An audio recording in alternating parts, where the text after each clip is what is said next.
नमस्कार, मी संदीप चव्हाण आणि आपण पाहताय एलएस मराठी। स्वतःचं घर असणं हे प्रत्येकाचं स्वप्न असतं आणि ते पूर्ण करण्यासाठी आपण आयुष्यभराची पुंजी वापरतो। त्यामुळे आपण घर घेताना नेहमी विचार करूनच घेतो।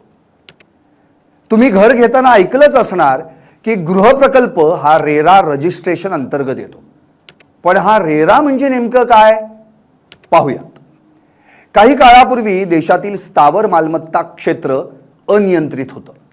त्यामुळे बिल्डर्स आणि डेव्हलपर्सना नियमांचं उल्लंघन करून घर खरेदीदारांची फसवणूक करण्याची चांगली संधी मिळायची। पण 2016 मध्ये रेरा कायदा लागू झाला आणि परिस्थिती बदलली। मालमत्ता नियामक प्राधिकरण रेरा कायदा लागू झाल्यापासून घर खरेदीदारांचं रक्षण करण्यासाठी जबाबदार असलेल्या नियमांद्वारे डेव्हलपर्सवर नियंत्रण ठेवण्यात आलं। रेरा रजिस्ट्रेशन म्हणजे रिअल इस्टेट नियमन आणि विकास कायदा। 2016 अंतर्गत बांधकाम व्यावसायिकांनी त्यांचे प्रकल्प सरकारी प्राधिकरणाकडे नोंदवणं हे रजिस्ट्रेशन घरांची खरेदी विक्री पारदर्शक करण्यासाठी आणि घर खरेदीदारांच्या हिताचं संरक्षण करण्यासाठी गरजेचं आहे। थोडक्यात रेराकडे प्रकल्पाची नोंदणी करणं म्हणजे आवश्यक माहिती नोंद करणं। त्यामध्ये एखाद्या महानगरपालिकेकडे नकाशे इतर आवश्यक कागदपत्र सादर करून त्याची छाननी करणं याला रेरा रजिस्ट्रेशन असं म्हणतात। विकसकाकडून प्रत्यक्षात एक सांगून दुसरंच घर विकणं अशा प्रकरणांना आळा घालण्यासाठी रेरा महत्त्वाची भूमिका बजावतो। त्यानंतर दुसरा भाग म्हणजे महारेराकडे नोंदणी करता येते। म्हणजे नेमकं काय होतं? कोणत्याही विकसकास निवासी, बिगर निवासी अथवा एनए प्लॉटचा प्रकल्प पूर्णत्वाचा दाखला घेण्याआधी विक्री करायचा असेल तर त्या प्रकल्पाची नोंदणी महारेराकडे करणं आवश्यक असतं। त्यात 500 चौरस मीटरपेक्षा अधिक मोठा भूखंड किंवा 8हून अधिक घरं विक्रीस असणं हा नियम आहे। बिल्डरला प्रकल्पाचे नकाशे, मंजुरी, ताबा देण्याची तारीख आणि इतर कायदेशीर कागदपत्र रेरा प्राधिकरणाकडे सादर करावी लागतात।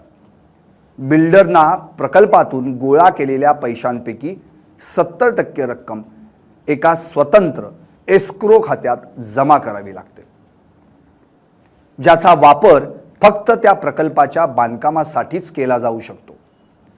नोंदणीकृत प्रकल्पाची संपूर्ण माहिती रेराच्या अधिकृत वेबसाईटवर उपलब्ध असते, ज्यामुळे फसवणुकीची शक्यता कमी होते। जर बिल्डरनं ठरलेल्या वेळेत घर दिलं नाही किंवा इतर नियम मोडले तर खरेदीदार रेरा प्राधिकरणाकडे तक्रार करू शकतो।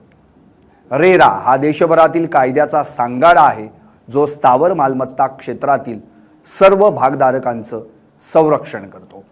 आणि महारेरा ही त्या कायद्याची महाराष्ट्रातील सक्रिय आणि डिजिटल सज्ज अंमलबजावणी आहे। जर तुम्ही महाराष्ट्रात मालमत्ता खरेदी करत असाल, विकत असाल किंवा विकसित करत असाल तर महारेरा महत्त्वपूर्ण भूमिका बजावतो। संपूर्ण देश या कायद्याच्या अधीन राहील याची खात्री करण्यासाठी प्रत्येक राज्याचे स्वतःचे स्थावर मालमत्ता नियामक प्राधिकरण आहे।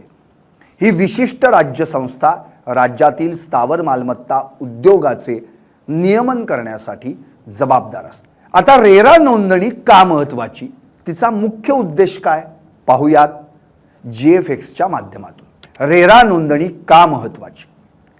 पारदर्शकता आणि उत्तरदायित्व सुनिश्चिततेसाठी, प्रकल्पाचा विलंब टाळण्यासाठी, घर खरेदीदारांच्या हक्कांचं संरक्षण करण्यासाठी, स्थावर मालमत्ता विकसकांची विश्वासार्हता वाढवण्यासाठी, दिशाभूल करणाऱ्या जाहिरातींना रोखण्यासाठी, फसवणूक झाल्यास दंडात्मक कारवाई करण्यासाठी, प्रकल्पांची वेळेवर पूर्तता सुलभ करण्यासाठी, खरेदीदारांसाठी सुरक्षित गुंतवणुकीसाठी। आता कळलं ना रेरा नोंदणी किती महत्त्वाची? एलएस मराठी, पुणे।